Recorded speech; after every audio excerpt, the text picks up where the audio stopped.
Këto pensionistë që jetojnë jashtë, ose që kanë nevoja urgjente, mjafton që të kenë dokumentacionin përkatës të justifikimit për këto, ato të marrin mbrenda ditës. O shoqe, kam nevojë për lekë se kam vdekje, ma jep sot për nesër, nuk bëhet ndonjë problem. Po ma mori ajo ti s'po më jep.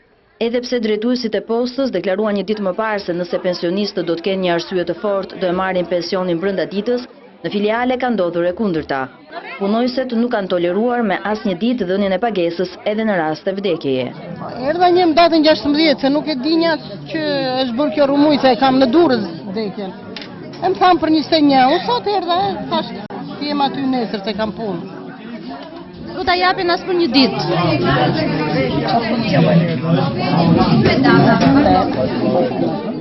Këtë të martë, skandali i pensioneve për shkak të ndryshimit të procedurës nga posta është thelluar. Në sportele nuk ka pasur të afishuar lista për datat e dhënies së pensionit, por vetëm numra librezash për një ditë.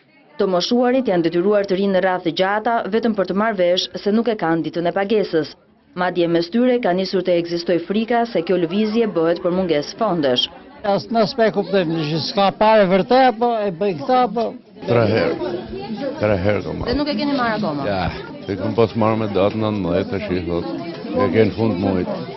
Ka nga ata pensionistë të cilëve data e pensionit u është postuar me 10 ditë apo 2 javë, duke mbetur me lekët e fundit në xhep.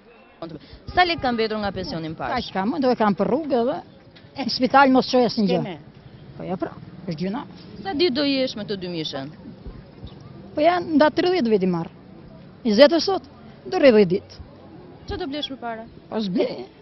I kanë shtëpi po marrin bosh, çfarë do han? I këta njërë buri plaket e se s'dijet, tha thyët keme shqeqanit. Erdha sa e pash aty, po erdha për të parë. Ndërsa posta shqiptare ka zgjedhur të heshtë. Ajo nuk ka pranuar të bëjë publike asnjë të dhënë për procesin apo vlerën e informatizimit të sistemit që pretendohet se po sjell këtë kaos.